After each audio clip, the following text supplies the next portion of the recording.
For some women, one good man is not enough. A glamorous housewife hides a dirty secret. What's wrong with me? She was predatory in nature. A young mom sees her husband's death as a ticket to the good life. People describe her physical presence as being extremely cold. And a serial bride isn't playing for keeps.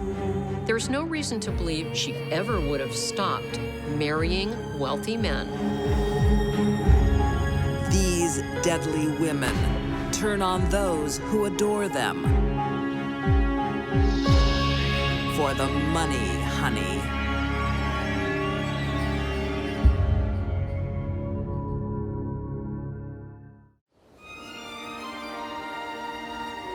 (1989), Ontario, Canada.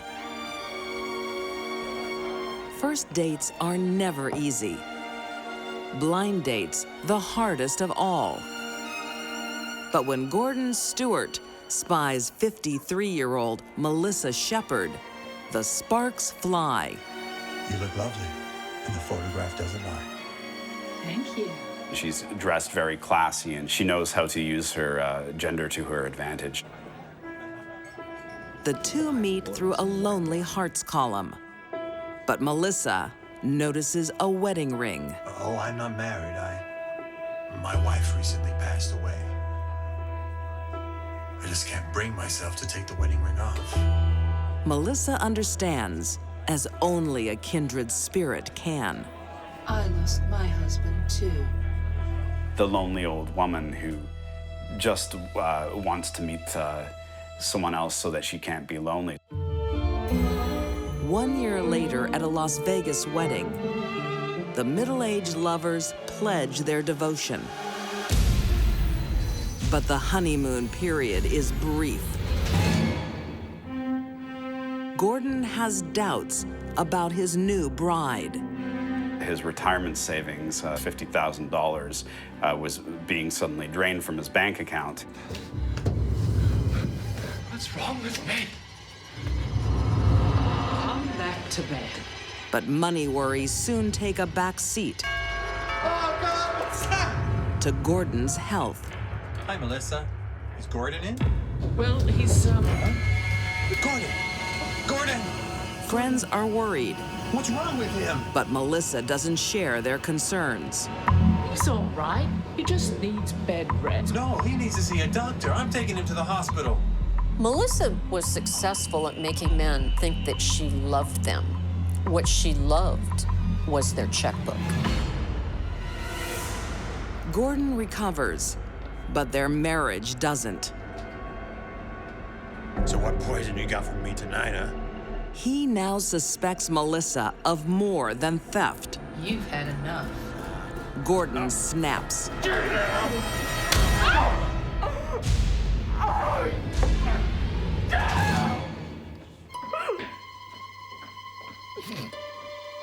I think that it was probably a relationship in which they both provoked the worst in each other. Gordon is convicted of assault and serves time. He's released on parole on the condition he stays away from his wife. He wasn't supposed to have any contact with her, but she initiated it. Melissa thinks they can work things out and organizes a nighttime drive. I'm not meant to be near you. I shouldn't be drinking. I feel safe enough. This is something that Melissa is very good at. She uses her femininity to her advantage. But Gordon isn't completely seduced. Few things we've got to sort out. Where's my money?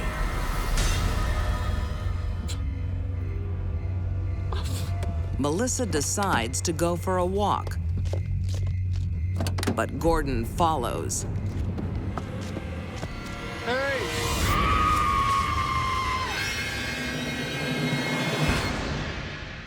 Melissa accused Gordon of raping her.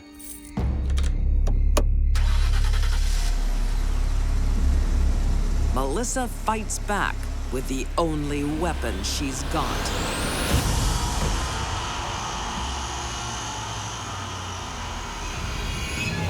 She runs over him not once, but twice with her car.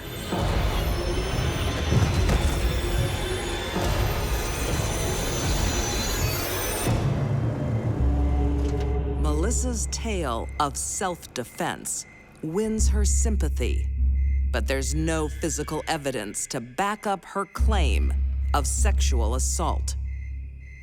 An examination revealed no evidence of rape whatsoever. And the autopsy on Gordon's body raises more questions. Autopsy revealed his bloodstream was full of sedatives.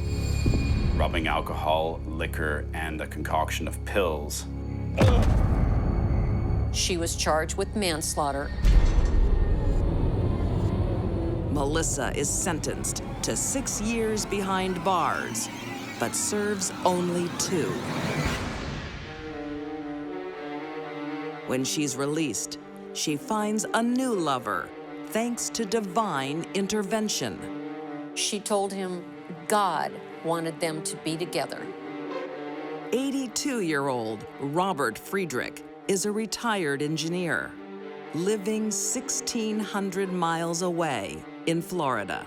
I rather doubt that God wanted a nice guy to be with a psychopathic killer, but that's what happened. Within 1 month of meeting, the couple marries, but Robert is struck down by a mystery illness. Time for your pills. His family started noticing that he seemed to be ill a lot. Oh, wait a minute. I had my pills already. That was hours ago. Husband number 3 becomes victim number 2.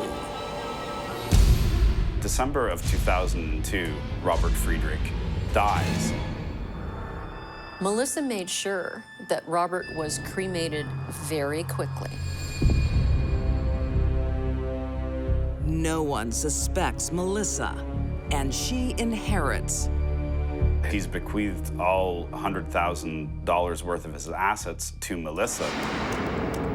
Soon, Melissa is once again on the prowl. That was probably very exciting for her. The hunt is a big part of the thrill. This is a dangerous woman.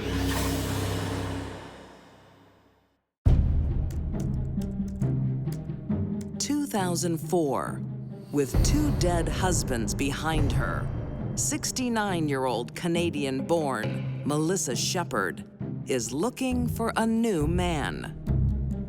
Melissa Shepard was every man's worst nightmare.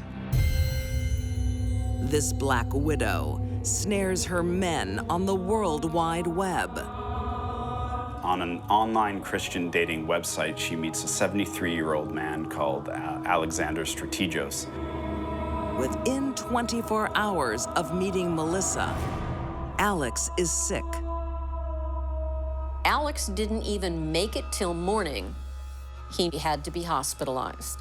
It would be the first of 8 hospitalizations in the brief time he knew Melissa. Alex's concerned son starts asking questions. What he uncovers is troublesome. They found unprescribed drugs in your bloodstream. I don't understand. In his father's bloodstream, there is Xanax and Valium, neither of which Alexander Strategos was prescribed. But that's not all. What have you got there? His father's money was disappearing at a rapid rate. Just some of Dad's papers. Very interesting reading. Suspecting foul play, Alex's family goes to the police. They do not have the medical evidence to charge Melissa with attempted murder, However, they do have enough evidence to charge her with fraud and theft. In 2005, Melissa pleads guilty to fraud and is back inside a jail cell. But again, it's not for long. 4 years later, Melissa is paroled and deported back to Canada. Considering the many years Melissa was involved in serious crimes, she got off pretty lucky.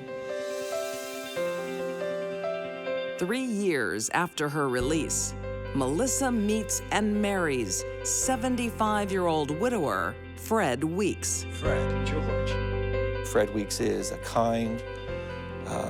kind-hearted man who was at an extremely vulnerable time in life. He was fair game for Melissa. George, I can't tell you how happy I am that you agreed to officiate at today's ceremony. It's a pleasure to be part of your big day, Fred. It's another whirlwind romance. Fred has little time to get to know his new love. Allow me to introduce my beautiful bride.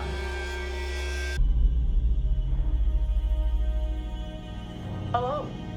How do you do? But the justice of the peace, a friend of the groom, knows exactly who she is. Melissa was notorious for her criminal activities in Canada.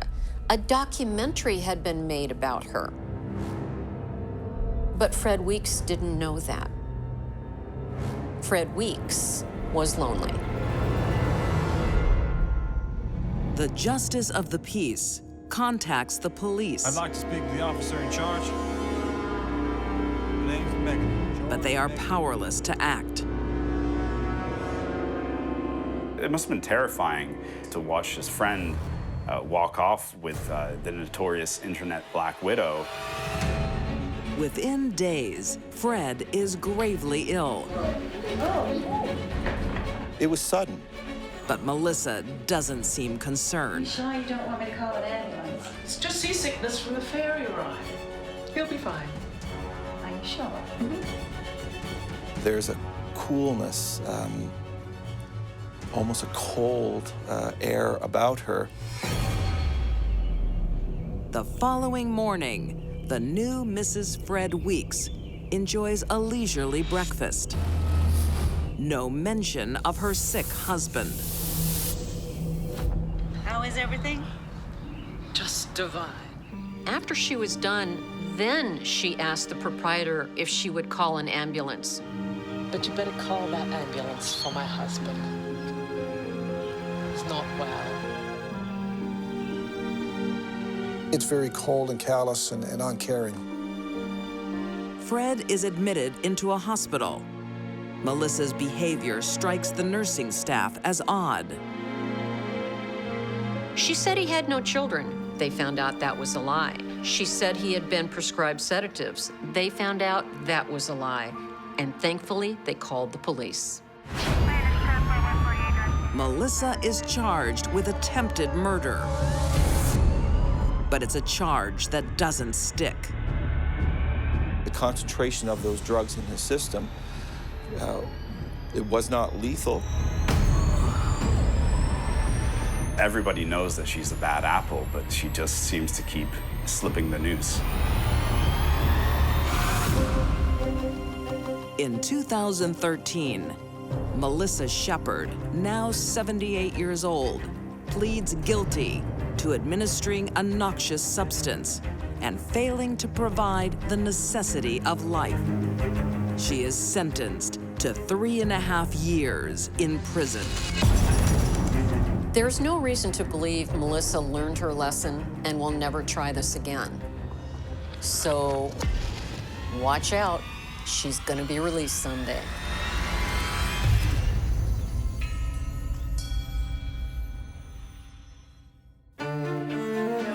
For some women, being loved, I think Doug would put up with anything from Kelly.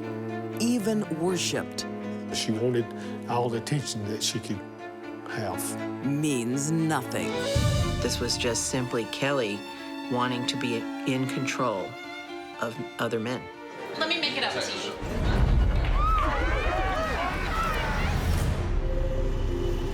1989 in Gwinnett County, Georgia.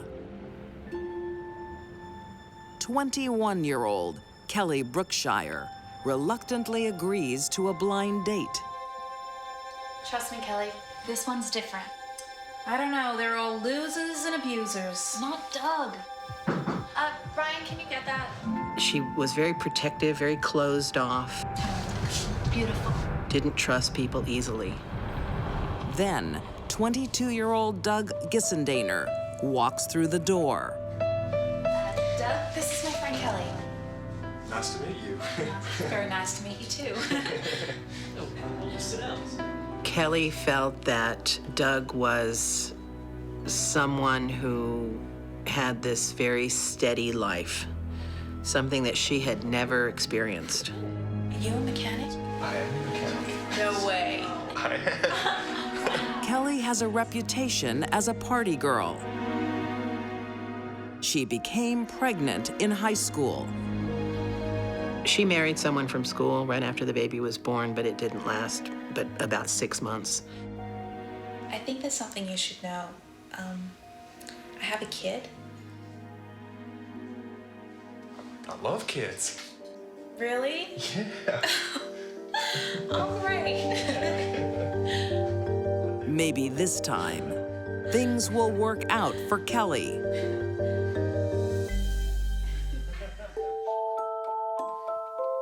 Within 2 months, the young lovers tie the knot. And within a very short period of time, she was pregnant. I always wanted to be a dad. Thanks to you, now I'm gonna have 2 kids. You don't mind that he's not yours, do you? No, of course not. He loved the idea of being a father, a family man, a husband, all of it. Their family adventure is just beginning.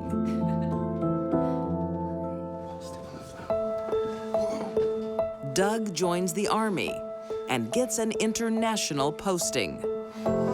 They were stationed in Germany. Gotta go. Kelly loved being on a base of soldiers. When her husband's away, Kelly reverts to her old ways. And the military base has a ready supply of men. Kelly wanted all the attention that she could have. Hey! I'm sorry. What's going on here? Let me make it up to you. She was so promiscuous with men on the base that she was asked to leave. Kelly and the kids ended up getting sent back to the United States. Doug completes his tour of duty and returns home in October 1991. He forgives his wife, and they reunite. Guess what? I'm pregnant. But Kelly has not changed her spots. But we haven't. It's not yours.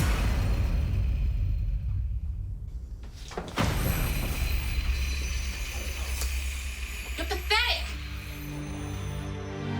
Well, as you can imagine, Doug was crestfallen that this would happen. He just could not understand why this would happen to him. Divorce is inevitable. But after 3 years alone, Doug is desperate to be with his family. Whatever that feeling was that he had for her in the beginning sort of rekindled. Hi, Kelly. It's me.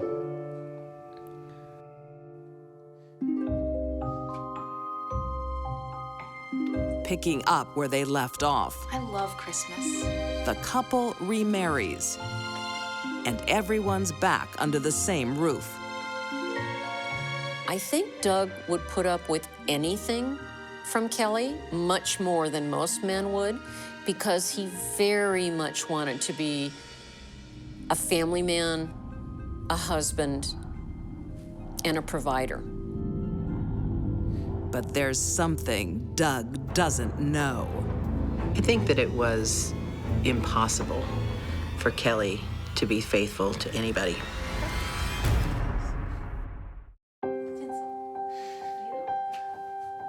After 3 years apart, Army veteran Doug Gissendainer is back with his ex-wife, Kelly. Our first Christmas in our own home. Always wanted my own home. Doug purchases a house to please her. Oh, I gotta go and get some provisions. I'll be back in an hour or so. Oh, okay. But there's something else Kelly wants for Christmas. She was seeing her new boyfriend, Greg, in a hotel room. I think she went back with Doug only because he was able to buy a house. She wanted the house. Are you ready for me yet? Like many men before him, 25-year-old Greg Owen is enthralled by his adventurous lover.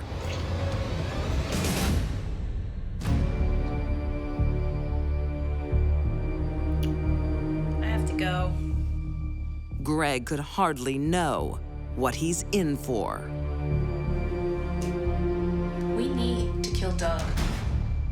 Kelly brought up the subject of killing Doug in almost a joking way with Greg, and he didn't take her seriously. Yeah, very funny. No, I'm dead serious.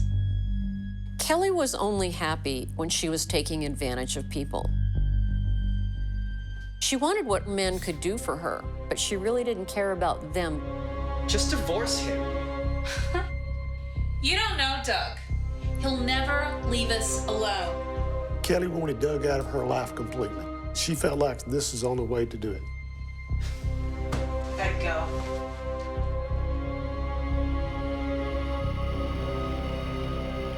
February 7th, 1997. Kelly pushes Greg into darkness. She gave him the nightstick and the knife and took him to her house to wait. Okay, the door's unlocked. Just don't turn any lights on.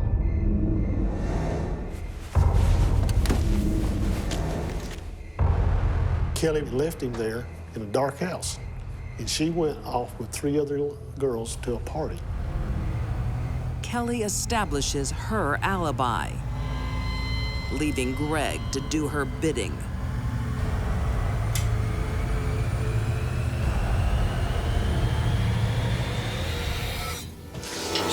Don't make a sound. Now just get in your car, and no one will get hurt. Move! Most people will do whatever they're told to do if they have a knife at their throat. Get in the car! Get in the front seat! Okay? Doug went willingly, got into the driver's seat, Drive! and drove at Greg's direction to this very remote location.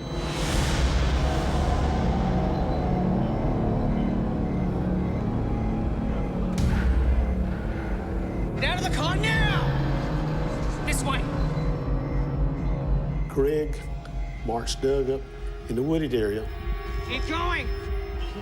Just stop there! and there he told Doug to get down on his knees. Get down on your knees! Shut up! Get down on your knees!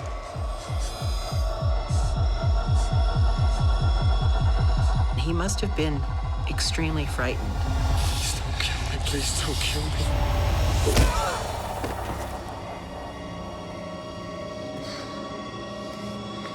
And that's when he stabbed him to death.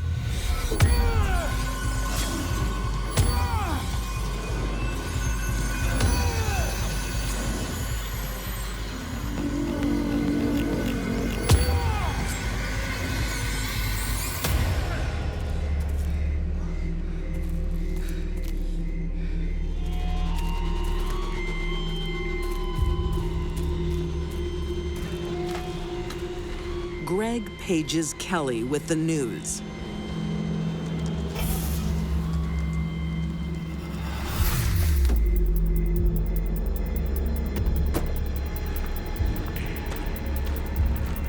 Did you do it?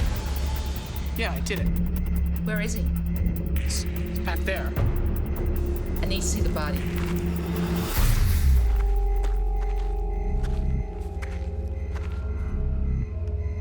Kelly had a need to see her husband's body. She wanted to see him to make sure he was dead, or perhaps to gloat. Kelly destroys the evidence. She had a bottle that was full of gasoline, and she threw it into Doug's car and set the car on fire.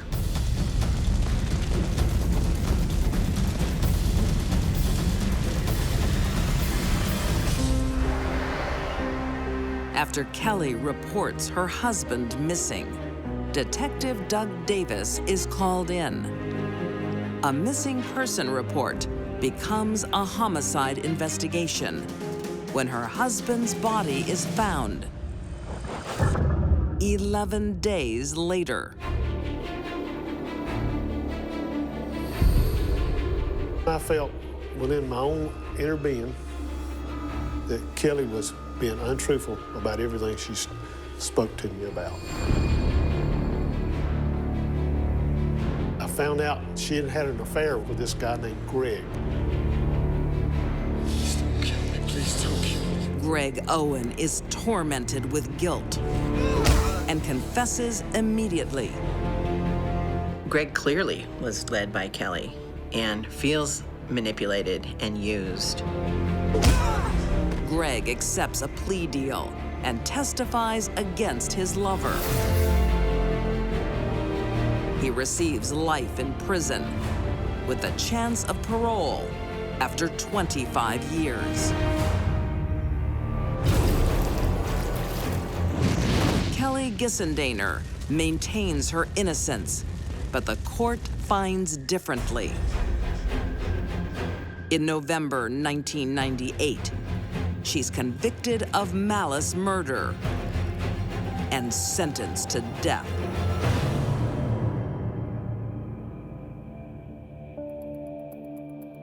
Kelly is exactly where she needs to be. She spends 23 hours a day alone in a cell. She doesn't need to be around other people. I'm good. Due to ongoing appeals, Kelly has yet to meet her end. She's been waiting since 1998 for her sentence to be carried out. A husband's love, devotion, and commitment aren't enough for Kelly Gissendainer. She wanted things her way, whatever the cost. I don't think Kelly ever really loved Doug, but she didn't decide to kill him until he purchased a house. That's what she wanted, but she didn't want him in it.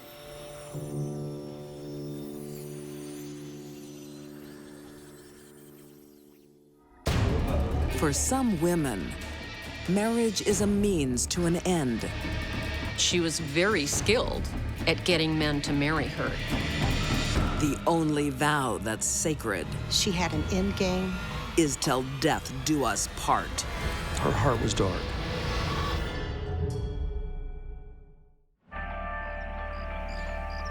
(1971), Charlotte, Tennessee. 27-year-old factory worker Ada Evans is seeking love. What are you reading? My favorite column. She's twice married and hoping for third-time lucky. Growing up, her parents were not wealthy, I want a man to support me. and I think Ada wanted nice things. Someone like Bill. Gentle-natured 43-year-old William Hayes catches Ada's eye. He was an established gentleman, very handsome. Ada is no classic beauty, By the accounts of some that knew her, Ada was not an attractive woman.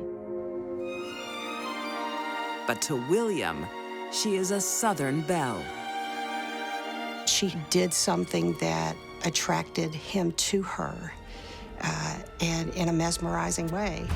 When are you gonna make an honest woman out of me, Bill? William is already married. I'll tell her tonight. He soon leaves his wife and children and sets up home with Ada. What do you want? Stay away from Bill. He's mine now. How dare you? He's my husband. I'm warning you. Ada and Daddy got married fairly quickly, within 6 months of Daddy's divorce.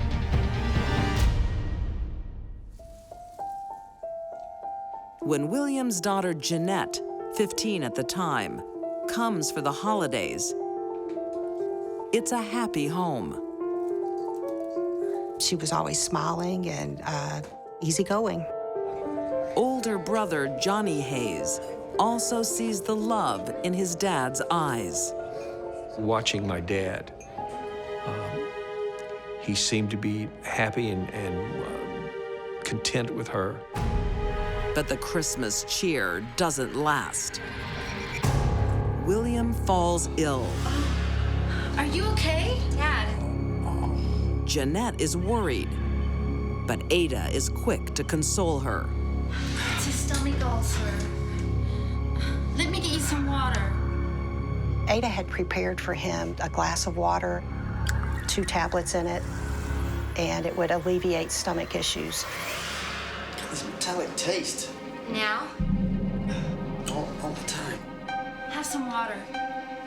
It'll make you feel better. Ada is an attentive wife. She seemed to dote on him. You'll be okay, honey. There. But the soothing tonic does little to ease William's discomfort. He was getting sicker and sicker.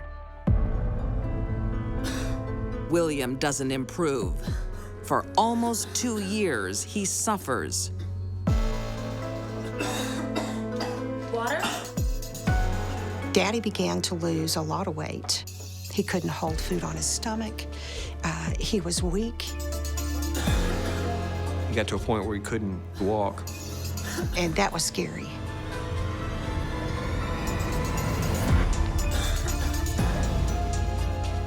Doctors are baffled. But William believes he's dying from unnatural causes. William suspected that he was being poisoned.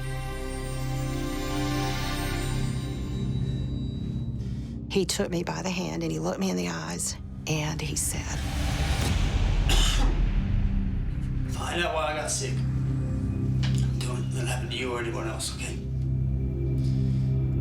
I want you to find out why I died. You can save someone else's life. But William's suspicions come too late. So my father died. I'd permanently lost an anchor that I could never get back.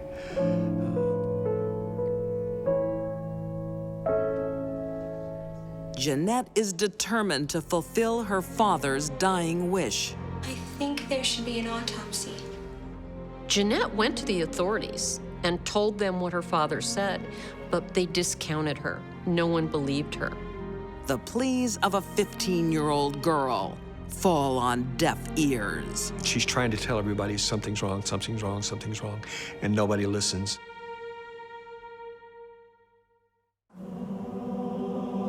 (1974), Charlotte, Tennessee. 30-year-old Ada grieves the death of her husband. She was full of tears and sorrow that Daddy had died. But for William Hayes's family, grief is fused with mystery. There was no definitive diagnosis as to why he was sick. He told his daughter Jeanette to find out why he died. I think there should be an autopsy. I did try to fulfill that request. I asked the authorities if they would do an autopsy. But William's wife, Ada, refuses. That's ridiculous. There's no need. She wants her husband cremated. He wanted to be cremated. He didn't believe in it. The family rose up and said, no, that's not going to happen. We're going to bury him. I agreed to a burial, but no autopsy. After the funeral, Ada moves on with all of her dead husband's assets. None of the children got anything. No personal belongings, nothing when Daddy died. She was a mean and selfish woman. And lonely. She's looking to fix that through the Lonely Hearts ads. Ada met John Wittenmeyer and moved to Oklahoma. Mr. Wittenmeyer was a wealthy rancher.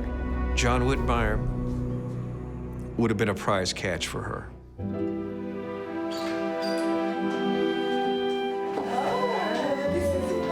Within 2 weeks of meeting, 59-year-old John becomes Ada's fourth husband. Mr. Wittenmeyer's family did not trust Ada. They were concerned about her age. She was quite a bit younger than Mr. Wittenmeyer. Hey, welcome home. How's the honeymoon? Oh, the best. Great. I'll get these up for you. Oh, thank you. Ada and John share a house with his adult son, Charles. Before long, Ada reveals a tougher side. Hey, any chance of a coffee? Should have hired a maid instead of marrying me. Ada, on the surface, seemed like a jolly person. Are you okay? In contrast, I'm bored. Ada was conniving. Hey, look, I'll leave you two to it. You know I'm going away. How long will you be going for? I figure at least a week. When stepson Charles goes on a business trip in 1979, Ada has her husband all to herself. With Ada, nothing was quite what it seemed, what it appeared. To be bringing food, bringing sustenance, was in fact bringing death.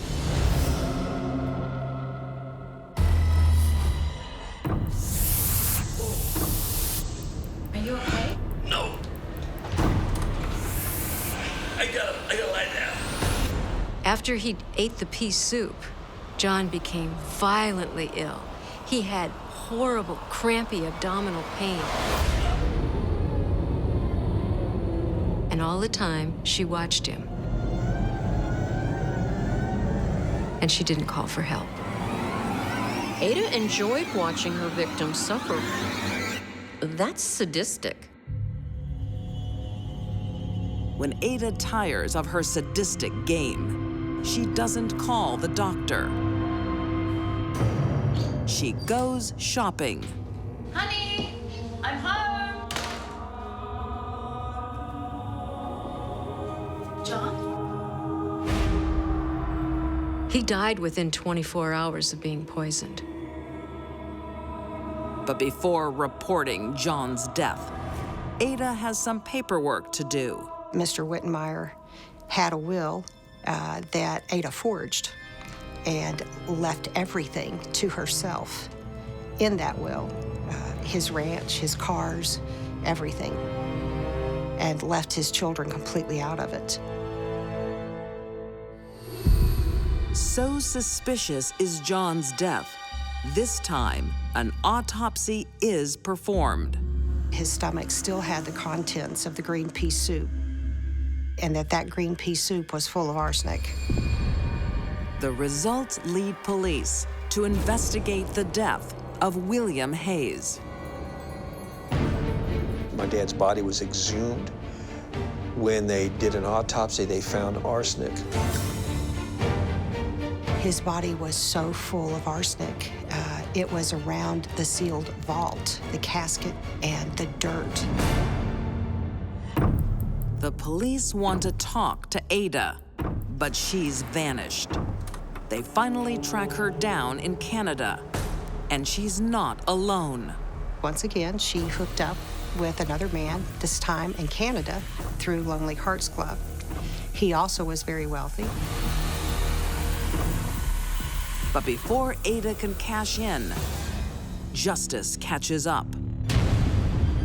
In 1982, she's convicted of the second-degree murder of John Wittenmeyer and the first-degree murder of William Hayes. She receives life. There was no reaction in the woman. Her facial expression was one of, okay, next step. She still had a plan. She still had a plan. 6 days later, her plan becomes clear. Ada takes one more life, her own.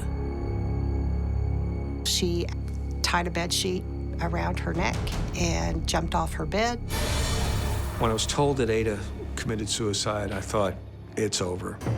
It's finished.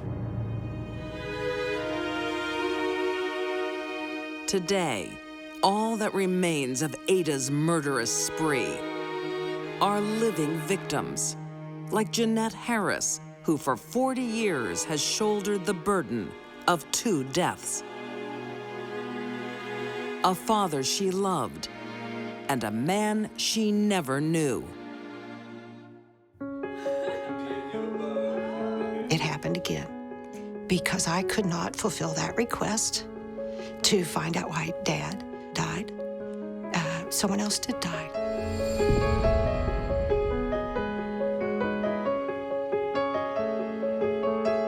There's no reason to believe Ada ever would have stopped marrying wealthy men, killing them, and then taking their stuff.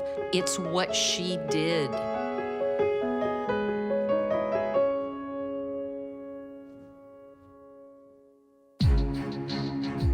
These deadly women lived a life of insatiable greed. Melissa Shepard turned murder into a profitable career. Kelly Gissendainer wanted men more than her marriage. And Ada Wittenmeyer traded love for money.